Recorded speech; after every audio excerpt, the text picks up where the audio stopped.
नमस्कार. श्री स्वामी समर्थ. कसे आहात तुम्ही सगळे? आय होप तुम्ही सगळे मस्त असाल.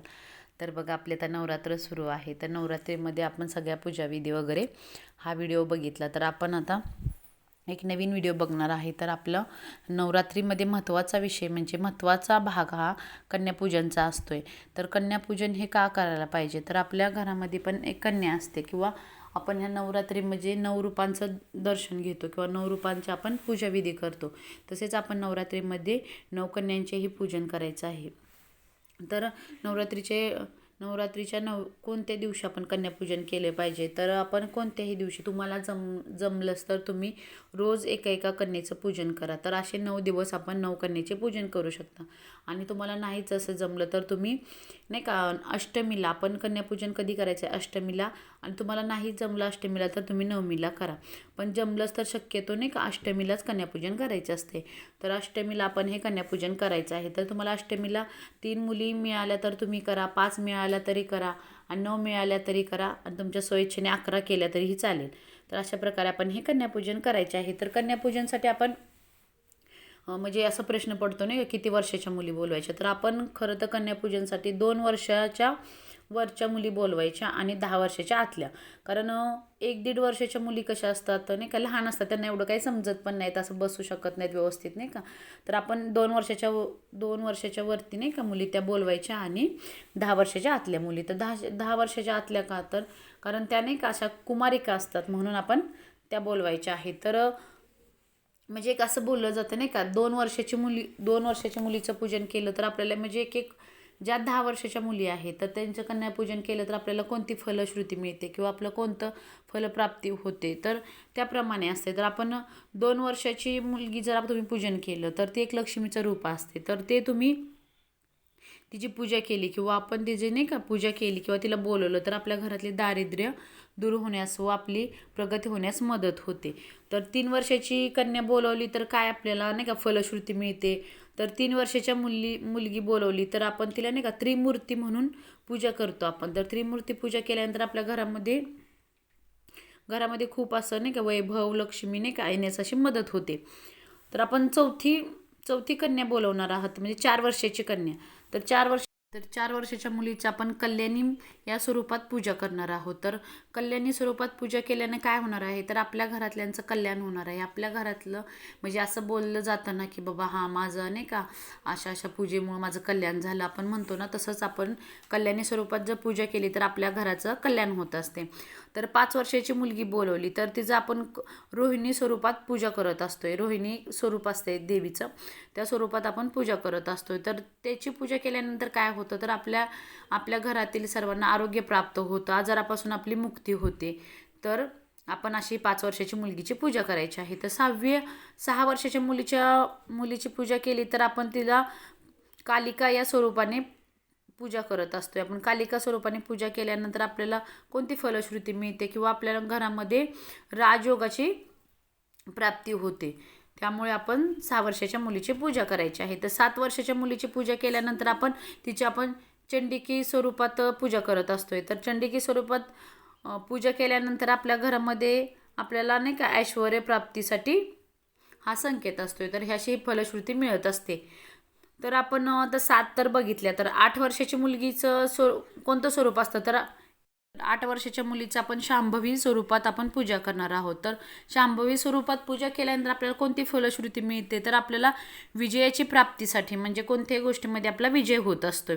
तर आपण बघितले असे 8 स्वरूप. तर आता 9वे स्वरूप कोणते आहे 9 वर्षाच्या मुलीचे? तर दुर्गा मानली जाते तिला किंवा दुर्गेचे स्वरूप देऊन आपण तिची पूजा करत असतोय. तर त्याची पूजा केल्यानंतर आपली कोणती फलश्रुती मिळते? तर आपली शत्रूंचा नाश करण्यासाठी आपल्याला दुर्गा मातेचा किंवा दुर्गा स्वरूपाची आपण पूजा करत असतोय. तर आपलं राहिलं 10वं स्वरूप. तर 10वं स्वरूप 10 वर्षाची मुलगी जर तुम्ही पूजन केलं तर ती आपण सुभद्रा म्हणून या स्वरूपात आपण पूजा करत असतोय.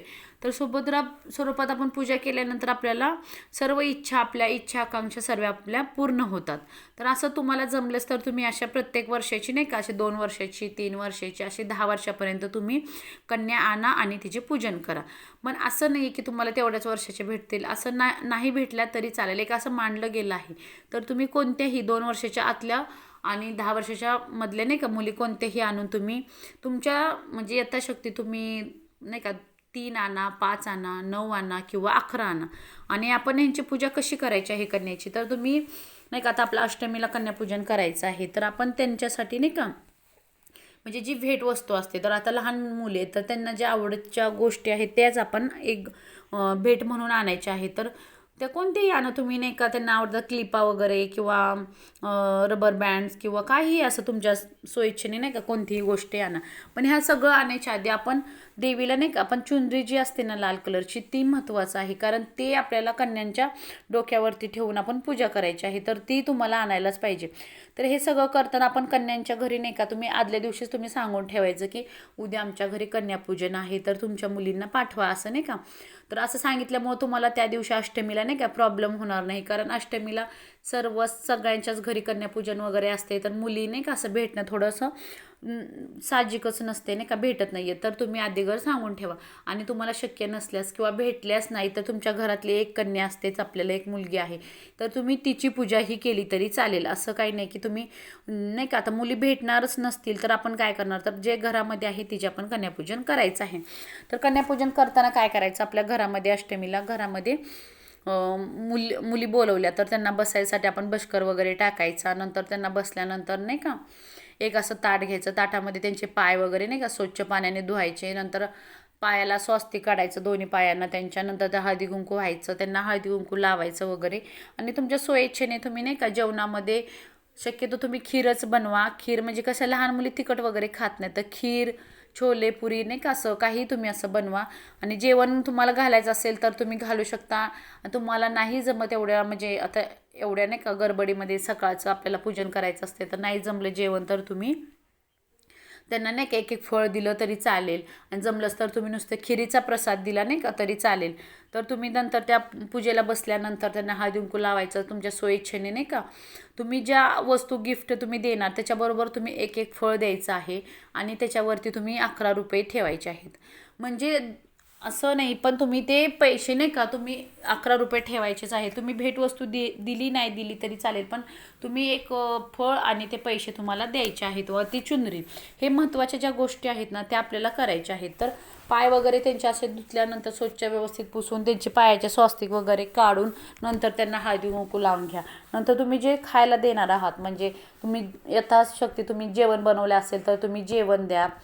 जेवण होऊन द्यायचं पूर्ण सगळं. त्यांचं जेवण झाल्यानंतर मग तुम्ही त्यांची पूजा करायची. आधी पाय वगैरे धुतलेले असते नंतर जेवायला द्यायचं. जेवण झाल्यानंतर तुम्ही जी भेटवस्तू आणलेली असते आपण ती भेटवस्तू द्यायची, त्याच्याबरोबर एक केळी द्यायची आणि ते पैसे द्यायचे.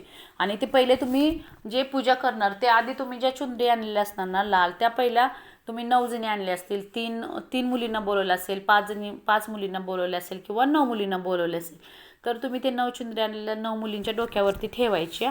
आणि मग तुम्ही त्यांना हळदी कुंकू लावायचं. जे आपली भेटवस्तू आणलेली असते ती हातामध्ये द्यायची आणि तुमच्या घरातल्या सर्वांनी त्यांना नमस्कार करायचा. आपण एका कन्येच्या असं पाया पडून नमस्कार करून देवीला म्हणायचं, देवी माझं काही चुकलं तर मला माफ कर आणि ह्या कन्यांच्या रूपामध्ये तू माझ्या घरामध्ये आलीस आणि माझी ही छोटीशी माझी पूजा माझी छोटीशी सेवा तू मान्य करून घे, म्हणून त्यांच्या पण पाया पडायचं आहे. तर पाया पडल्यानंतर मग तुम्ही हे अशी यथासांग असे कन्यापूजन करायचं आहे. कारण दुर्गादेवीमध्ये ज्या सगळ्या पूजना जेवढं महत्त्व असतं तेवढंच महत्त्व आपण कन्यापूजनला मानलं जातं. कारण एक म्हटलं आहे नवरात्रीचा नाही का आत्मा म्हटलं तरी चालेल, आत्मा म्हणून आपण हे कन्यापूजन केलं पाहिजे. तर कन्यापूजनला एक वेगळंच महत्त्व आहे ह्या नवदुर्गेच्या ह्याच्यामध्ये नवरात्रीमध्ये. तर तुम्ही नक्की हे कन्यापूजन करा. आणि तुम्ही याच्या पहिलं केलं असेल तर तुम्हाला ह्या सगळ्या गोष्टी माहीतच असतील. ज्यांनी केलं नसेल त्यांच्यासाठी हा व्हिडिओ आहे. आणि ज्यांनी नाही का केलं नाही तर त्यांनी ह्या वर्षी करून बघा. खरंच खूप छान असे अनुभव आहेत. धन्यवाद.